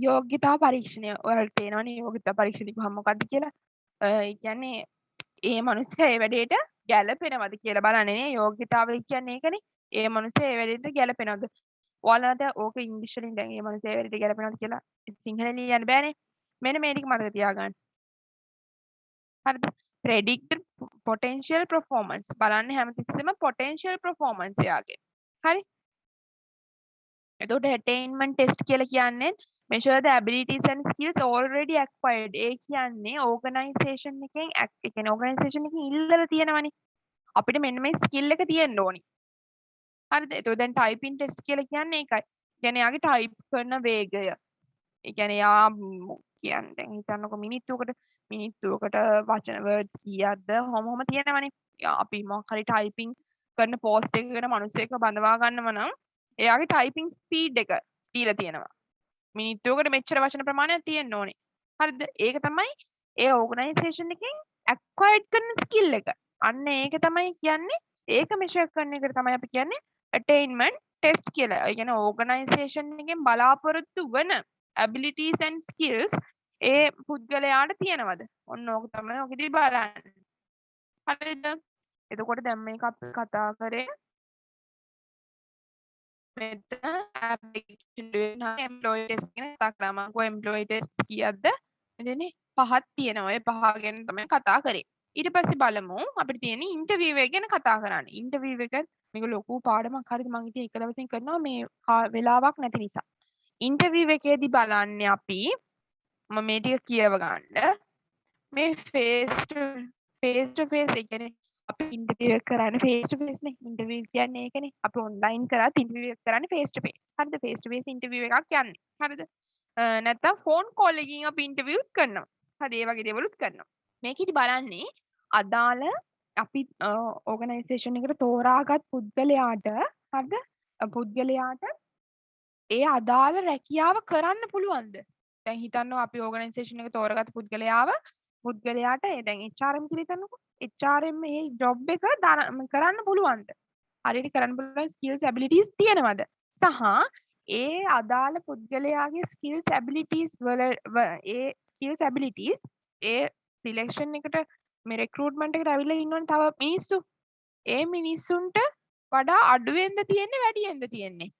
ඒ මිනිස්සුන්ට වඩා අඩුවෙන් තියෙන ඒ මිනිස්සුන්ට වඩා අඩුවෙන් තියෙනවා කියන්නේ අපි තෝරගත් සිලෙක්ට් කරගත් පුද්ගලයාට වැඩිය හොඳ මිනිස්සු recruitment එකේ ඉන්නවනේ. බඳවා ගැනීමේදී මේ හොඳ මිනිස්සු තව මේ කියන්නේ හොඳ ඕගනයිසේෂන් එකේ ඒ ජොබ් එක දැරීමේ සුදුසු මිනිස්සු තව ඉන්නවා. අරයාගේ ස්කිල් එක අඩුයි කියන්නේ. හරිද?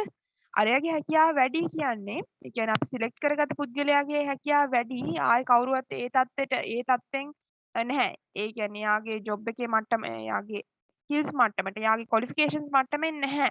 ආයේ කවුරුත් කියන්නේ එයා තමයි හොඳම පුද්ගලයා. හරි?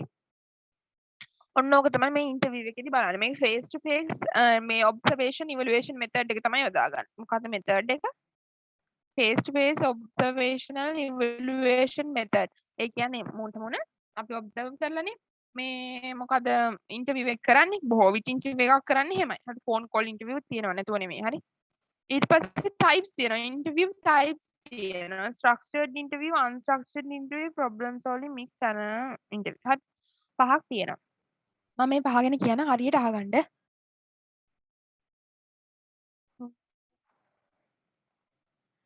ස්ට්‍රක්චර්ඩ් ඉන්ටර්විව් කියලා කියන්නේ මම ඔයාලට කලින්ම කිව්වා නේද අපි මේ මොකක් හරි ප්‍රශ්න ටිකක් කලින් හිතාගෙන ඇවිල්ලා. ඒ කියන්නේ කලින් අපි ස්ට්‍රක්චර්ඩ් කරගෙන මම කිව්වා ප්‍රශ්න පහක් ලියාගෙන එනවා. දැන් ඔයාට කොහොමද මේ ඕගනයිසේෂන් එක මුලින්ම දැනගත්තේ?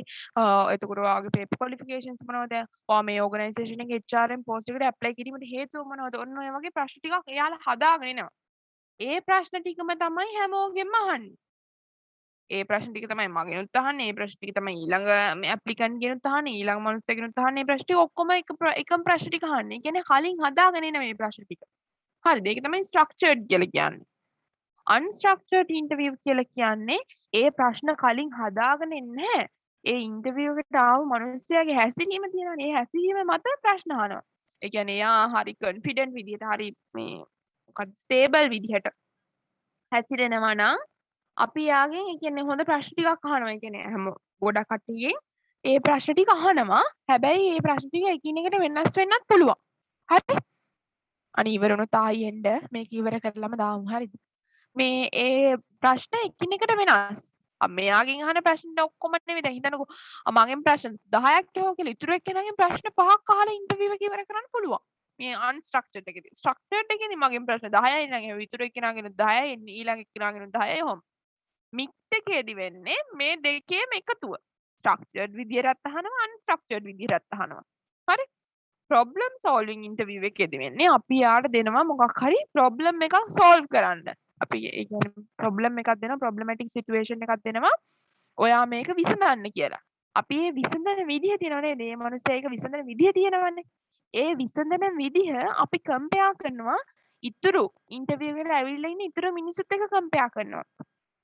ඒ කම්පෙයාර් කරලා අපි තෝරගන්නවා يعني හරිම ඉෆෙක්ටිව් විදිහට හරිම ඵලදායී විදිහට කාර්යක්ෂම විදිහට කවුද මේ ප්‍රශ්නේ විසඳන්නේ. හරියට කවුද මේ ප්‍රශ්නේ විසඳන්නේ ඊටම කෙටි කාලෙකින්. ඔන්න ඔය දේවල් බලලා අපි අදාළ පුද්ගලයාව තෝරගන්නවා. ඊට පස්සේ මේ ස්ට්‍රෙස් ඉන්ටර්විව් කියලා කියන්නේ ගොඩාක් අපි මේක යොදාගන්නේ එක්සෙකියුටිව් ලෙවල් පීපල්. ඒ කියන්නේ ලොකු පෝස්ට් වලට මිනිස්සුන්ව තෝරා ගැනීමේදී තමයි මෙන්න මේ ක්‍රමය යොදාගන්නේ. මේකෙදි කරන්නේ අපි ඒ ජොබ් ඇප්ලිකන්ට්ව ස්ට්‍රෙස්ෆුල් කරනවා. කොහොමද ස්ට්‍රෙස්ෆුල් කරන්නේ? හිතන්නකෝ ඔය බොහෝ වෙලාවට ඔය ලොකු පෝස්ට් එකකට හිතන්නකෝ මොකද්ද එක්සිකියුටිව් HR කියලා හිතන්නකෝ. මොකක් හරි ඒ වගේ ලොකු පෝස්ට් එකකට කෙනෙක්ව තෝරා ගන්නකොට මේ ජජ් බෝඩ් එකේ يعني ඉන්ටර්විව් පැනල් එකේ ඉන්න මිනිස්සු කොයි වෙලේත් කරන්නේ බයින් එක. හරිද? ඒ කියන්නේ මේ මිනිස්සේ කිසිම වැරද්දක් නැහැ. දැන් මොකක් හරි පොඩි වචනයක් මිස් වුණත් ඒකටත් බයිනවා. ඒ කියන්නේ බයින් එක තමයි කරන්නේ. බැනලා කියන්නේ මේ මිනිස්සු ස්ට්‍රෙස්ෆුල් කරනවා. ඕන කෙනෙක් කැමති නැහැ ඉන්ටර්විව් එකට ගිහලා බැනුම් අහන්න. මේ මිනිස්සුන්ට හිතනවනේ ඒක තේරෙන්නේ නැති මොන මොකලද මේ මම මේක දවසක් ඇවිල්ලා බැනුම් අහන්න කියලා. යකා නගින මිනිස්සු ඉන්නවනේ. ඔන්න යකා නගින මිනිස්සු අතනදී තේරෙන්නේ නැහැ. හරිද? ස්ට්‍රෙස් ඉන්ටර්විව් එකේදී කරන්නේ මේ මනුස්සයා කොහොම හරි ස්ට්‍රෙස්ෆුල් කරනවා. මේ මනුස්සයාව මේ සෑහෙන ස්ට්‍රෙස්ෆුල් කරනවා. එයාගේ මේ CV එක විසික් කරලා දානවා. ඔය වගේ මිනිස්සු ඉන්නවා ඉන්ටර්විව් එකේදී. ඒ කියන්නේ ඉන්ටර්විව් එකේදී ඒ කරන්නේ තරහකට නෙමෙයි. මේ මනුස්සයා ස්ට්‍රෙස්ෆුල් කරනවා. සහ එයා හැසිරෙන විදිය බලනවා. දැන් හිතන්නකෝ ඉන්ටර්විව් එකේදී ඔන්න CV එක විසික් කරලා මොකද්ද ඔය මේ තමයි හදාගෙන දෙන්නේ අරක මේක කියලා බයිනවා කියලා. ඒ බැන්නාම මේ මනුස්සයා ඒ කියන්නේ හරි කියන්නේ කාම් විදිහට හැසිරෙනවා නම් හරි සර් සෝරි සර් කියන එහෙම හැසිරෙනවා නම් ඒ මනුස්සයා ඒ ස්ට්‍රෙස්ෆුල් සිටුේෂන් එක දරා ගන්න පුළුවන්. මොකද මම මොකද සමසරයි කම්පැනිට මං ආයේ මේ නිකන් ආවේ නෑ අරකයි මේකයි කියලා බයිනවා නම් ඒ මනුස්සයාට ඒ ස්ට්‍රෙස්ෆුල් සිටුේෂන් එක දරා ගන්න බෑ. එහෙම මනුස්සයෙක්ට එක්සිකියුටිව් ජොබ් එකකට පත් කරන්න පුළුවන්ද? අනිවාර්යෙන් එක්සිකියුටිව් කියලා කියන්නේ අනිවාර්යෙන් හැමෝගෙම බැනුම් අහන්න ලෑස්තිලා යන්න එපා. හරිද? එතකොට ඒ වගේ තත්ත්වයක් හැන්ඩල් කරන්න බැන්න නම් අර පොඩි දෙයක් හැන්ඩල් කරන්න බැන්න කොහොමද පිරිසකින් බැනුම් අහන්න බෑනේ නේ. අන්න ඔය දේවල් තමයි උතනදි බලන්නේ. ස්ට්‍රෙස්ෆුල් කරලා බලනවා කොහොමද එයා හැසිරෙන්නේ කියලා. එයා හැසිරෙන විදිය අනුව අපි ආව තෝර ගන්නවා. තේරෙනවද? එතකොට ඒවා කරන මේ ඔය මං කිව්ව ටික තමයි මෙන්න මේ ටිකේ තියෙන්නේ. හරි මේ දෙක අතර වෙනස තියෙනවා. ස්ට්‍රක්චර්ඩ් අන්ස්ට්‍රක්චර්ඩ් අතර වෙනස ඔයාලට ආවට ලියන්න පුළුවන්ද?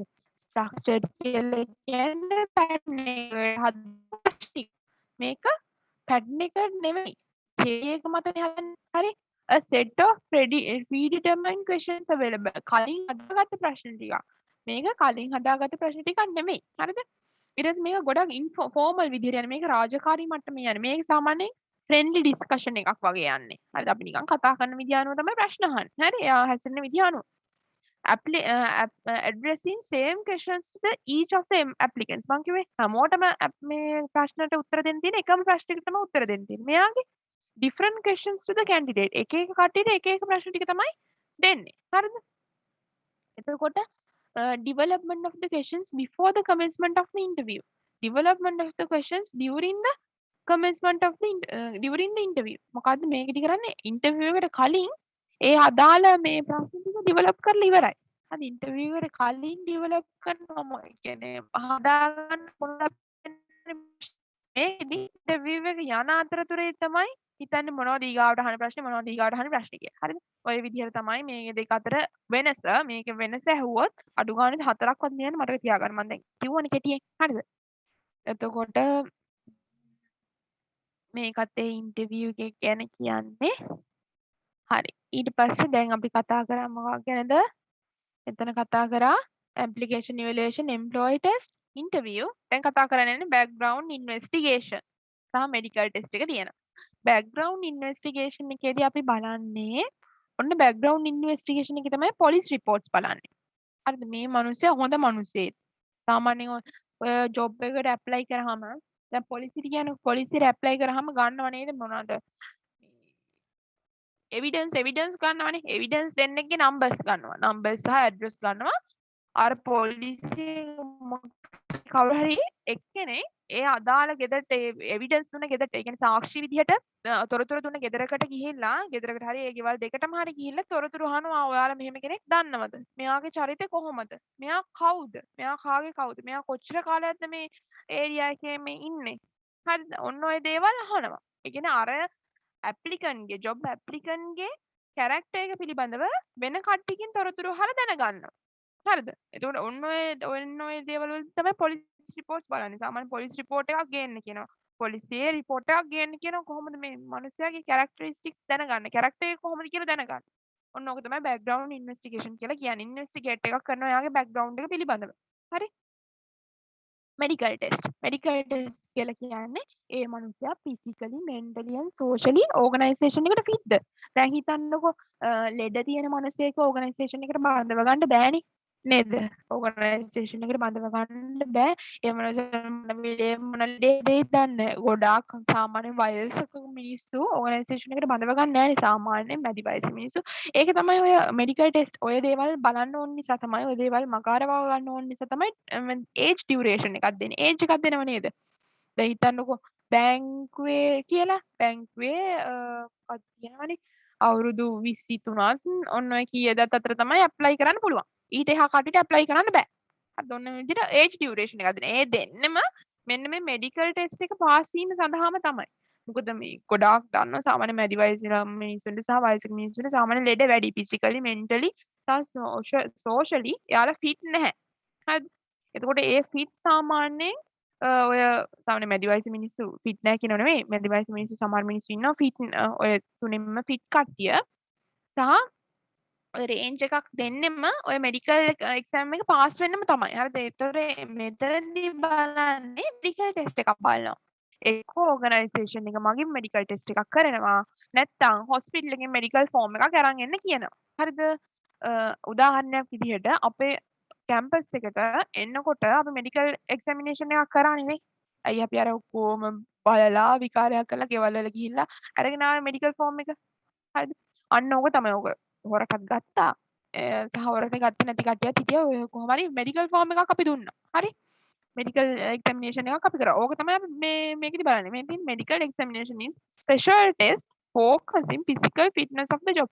physically mentally socially fit ද කියලා බලනවා job එකට. ඒ අදාළ පුද්ගලයාව. හරි? ඊට පස්සේ කියනවා manager දැන් මෙතන ඉවරයි. මෙතනින් selection procedure එක ඉවරයි. අපි ඒක ඉවර කරා. හරි? application evaluation, employee test, interview, background investigation, medical test. ඔය ටිකේ තමයි සම්පූර්ණ පාඩම දිව යන්නේ. හරි ඊට අමතරව ස්ලයිඩ් එකක් අපිට පොඩ්ඩක් දාලා තියෙනවා. මොකක්ද ඒ කියලා අපි බලමු. managerial asset centers. managerial asset centers කියන්නේ center එකක් නෙවෙයි. හරිද? ඒක center එකක් නෙවෙයි. හරිද? ඒක නිකන් මේ program එකක් වගේ. ඒ කියන්නේ software එකක් වගේ නැත්නම් program එකක් වගේ එකක්. හරිද? ඒකෙන් කරන්නේ managerial වැඩ සඳහා මිනිස්සුන්ව තෝරා ගන්නවා. හරිද? ඒ කියන්නේ managerial job vacancies වලට මිනිස්සුන්ව තෝරා ගන්නවා. එයාලව selection එකක් කරනවා ඒ system එක විසින්ම. ඒ ප්‍රෝග්‍රෑම් එක විසින්ම. කවුරුත් කරන එකක් නෙවෙයි. මේක මේ මොකද්ද ඉන්ෆර්මේෂන් ටෙක්නොලොජි එකත් එක්ක යන දෙයක්. හරිද? ඒ ඉන්ෆර්මේෂන් ඒ කියන්නේ ඉන්ෆර්මේෂන්ස් අරගෙන ඒ කම්පියුටර් එකේ ඉන්ෆර්මේෂන්ස් අරගෙන එයා ඒක ප්‍රොසෙස් කරලා එයා පිටතට දෙනවා මේ පුද්ගලයන් හොඳයි. එයාට ජොබ් ඇප්ලිකේෂන්ස් 10ක් දැම්මනම් එයා ඒ 10න් කියනවා මේ 10 දෙනාගේ මෙන්න මෙයා හොඳයි.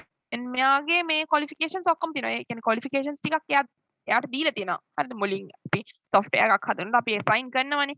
මෙන්න මේ දේවල් ටික බලන්න. මේ දේවල් ටික බලලා අර ඇල්ගොරිතම් හදනවා කියන්නේ මේ දේවල් ටික බලලා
දහයට ඉවර කරනවා හරියටම 50 ඉවරයි.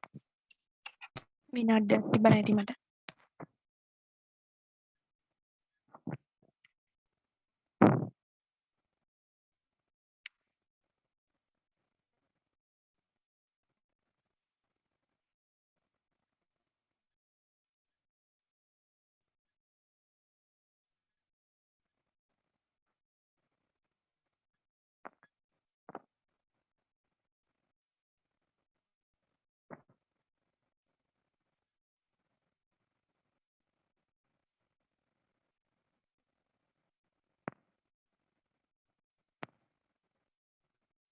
හරිනේ